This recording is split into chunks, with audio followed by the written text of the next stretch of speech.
Good day, everyone. Today we are going to talk about communication breakdown. So, without further ado, let's begin.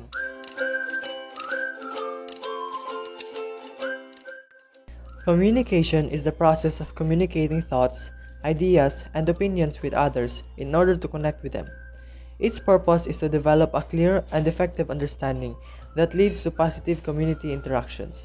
However, due to certain factors, this goal is not always met. When this happens, there is communication breakdown. So, what does communication breakdown really mean? It's simple. It is defined as a failure to exchange information, resulting in a lack of communication. Simple, right? Now, you might be thinking or asking what causes this to happen. And that brings us to the 4 barriers to communication. Number 1. Physical barriers. Physical barriers are the natural or environmental condition that acts as a barrier in communication in sending the messages from sender to receiver. An example is this.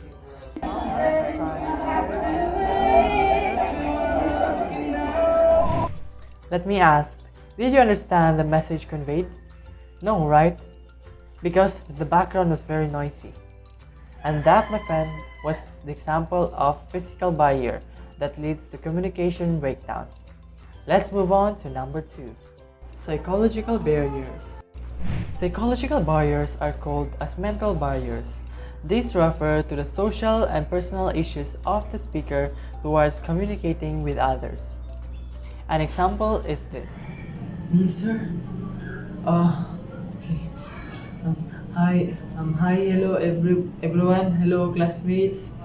My name is Lee Rodriguez. My expectation is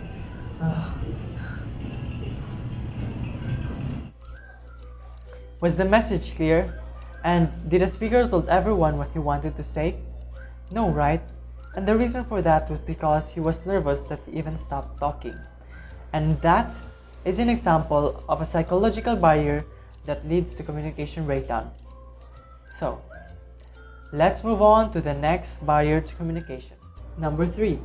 Cultural barriers. Cultural barriers pertain to communication problems encountered by people regarding their intrinsic values, beliefs, and traditions in conflict with others. People's culture affects the way they communicate and relate to other people. Examples are having different beliefs, having different traditions and customs, having different manners of dressing, and having different ways of speaking. These are some of the cultural barriers that leads to communication breakdown. Now, let's move on to the 4th barrier to communication. Linguistic barriers. Linguistic barriers pertain conflicts regarding language and word meanings. Because words can carry denotative and connotative meanings, they can sometimes cause confusion and misunderstanding. Meaning of words and symbols also vary depending on culture. Here's an example. I never thought we'll be best friends, but Did you understand the video? No, right? Because their language was different. And yes, this is classified as a linguistic barrier to communication. Other examples are accent and dialect, the use of jargons and slang, and speech defects or language impairments. Those are 4 barriers to communication that causes communication breakdown to happen. But wait, there's more.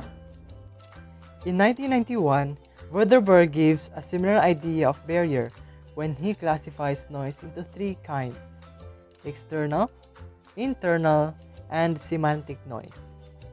External noises are the sight, sound, and other stimuli that draw people's attention away from intended meaning. Internal noises are the thoughts and feelings that interfere with meaning.